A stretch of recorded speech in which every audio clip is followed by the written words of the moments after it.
Welcome to Crypto Coach. Since then, we've worked hard to make it the most visited cryptocurrency-related channel on YouTube. For today's video, we'll talk about the crypto crash. Is it a wake-up call? What steps will the federal government take to control the cryptocurrency market now that it has suffered yet another collapse? Is Washington prepared to regulate the cryptocurrency market after the latest crash? Let's get down to business, shall we? The cryptocurrency industry is no stranger to meltdowns, but the most recent one has really gotten people's nerves frazzled. Inexperienced investors have taken to online forums to vent their stories of shattered fortunes and even suicidal despair as a result of the market crash. Cryptocurrency advocates with more experience, including at least one renowned millionaire, were left with a sense of humiliation.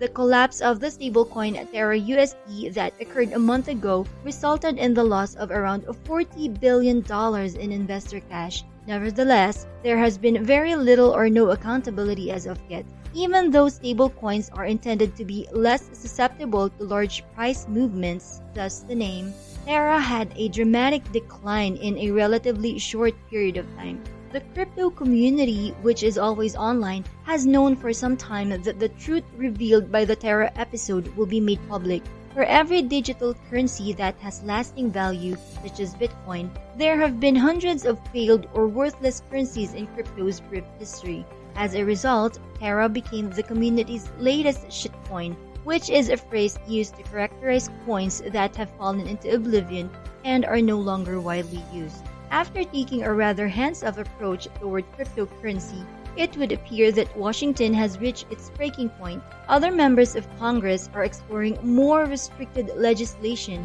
which was introduced on Tuesday by two senators, one Democratic and one Republican, with the goal of establishing regulations for the Bitcoin business. What comes as a surprise, though, is the Bitcoin industry's apparent willingness to cooperate. Politicians, crypto fans, and industry lobbyists all refer to the collapse of Terra and its token Luna from a month ago as perhaps signaling the end of the democratic experiment in cryptocurrency. Investing in stable coins is claimed to be the cryptocurrency counterpart of putting money into a conservative money market fund. Stable coins are often tied to a real financial instrument, such as the United States dollar. However, Terra did not have any physical assets to back up its claims. Instead, Terra's founder Do Kwon made a promise that the company's secret algorithm would ensure that the value of the coin would remain stable around $1. Kwon and his self-proclaimed army of lunatics would engage in online harassment of anybody who voiced opposition to Terra's policies on social media. The assurance that Kwon made ended up being meaningless. Terra's value broke the buck and significantly decreased as a result of a major selling event. For several days, posts that mentioned the National Suicide Prevention Hotline were the most popular type of content on Reddit forums that were devoted to Terra and Luna. The ascent of Terra drew in investors from many walks of life, including some of the most well-known names in the cryptocurrency industry. Mike Novogratz, a millionaire, is known as a renowned lunatic since he has a tattoo on his upper arm that features the word Luna and a wolf howling at the moon. In a message to his fans, Novogratz explained that the tattoo will be a constant reminder that venture investment takes humility. Stable Gains is an investment instrument that Michael Strabillo says promised him and other investors that the funds were secured in USD coin, which is one of the major stable coins. Michael Strabillo entrusted Stable Gains with his cryptocurrency assets. Then, on May 9, he claimed he received word that his funds were being held in Terra. Had I known I was involved in a currency that was backed by an algorithm, I would have never invested in that, Strabillo regretted. As the internet and financial services become more mainstream, Washington may begin to realize that they can no longer be dismissed as a specialized industry. According to CoinGecko, the overall value of crypto assets reached an all-time high of $2.8 trillion in November of last year, but it is presently less than $1.3 trillion. According to recent polls, approximately 16% of adult Americans, or 40 million individuals, have made financial investments in cryptocurrencies. The world's largest provider of retirement accounts, Fidelity Investments, now includes cryptocurrency investments within its 401k plans. Senator Cory Booker, a Democrat from New Jersey, has made it a point to highlight the fact that Black Americans, a community that has long history of mistrusting Wall Street, are particularly drawn to the cryptocurrency market. In addition, crypto has made its way into popular culture. Many advertisements during the Super Bowl promoted cryptocurrency. These days, sporting arenas are being named after cryptocurrency projects, and the Washington Nationals baseball team signed a sponsorship arrangement with Terra before the cryptocurrency failed. On a regular basis, celebrities promote cryptocurrencies on social media, while YouTube personalities create millions of views by speaking about the newest cryptocurrency concept. It would appear that the breakdown of Terra was a step too far.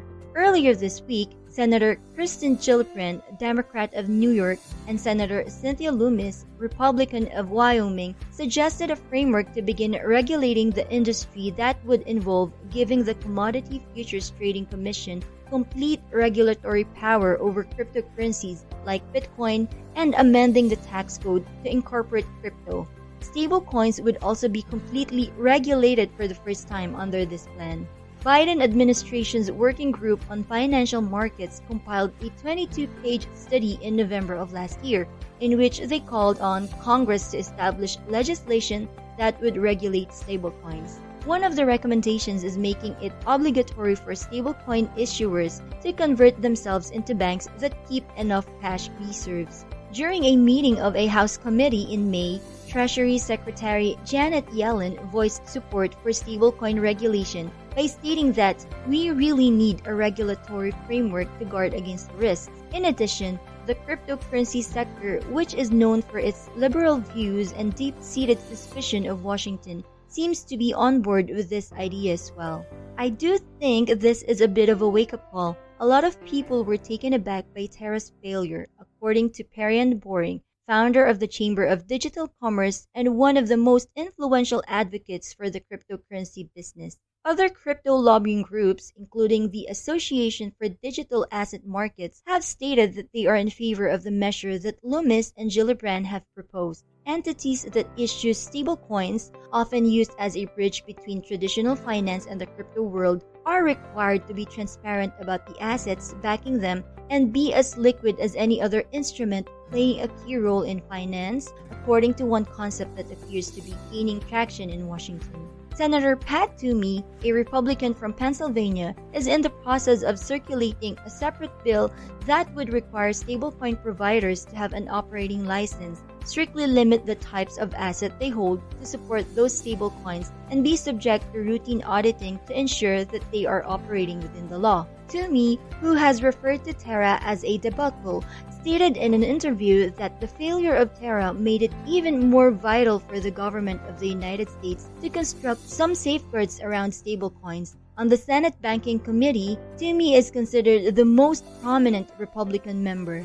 According to Toomey, it's always difficult to get anything across the goal line in the Senate, but there's nothing politically polarizing about creating a statutory regime for stablecoins following the failure of Terra. There are now just two major stablecoins left in circulation: Tether, which was developed by the Hong Kong-based corporation Bitfinex, and USD Coin, which was distributed by the company Circle. Both own physical assets to underpin the value of their currency, but Bitfinex is less transparent about the assets it owns and is not subject to audits. Additionally, there is a variety of less significant stablecoin issuers, any one of which in the field of cryptocurrencies may suddenly become the newest it thing overnight. Jeremy Allaire, founder and CEO of Circle, stated in an interview that it's not just urgent that Washington step in, it's urgently urgent.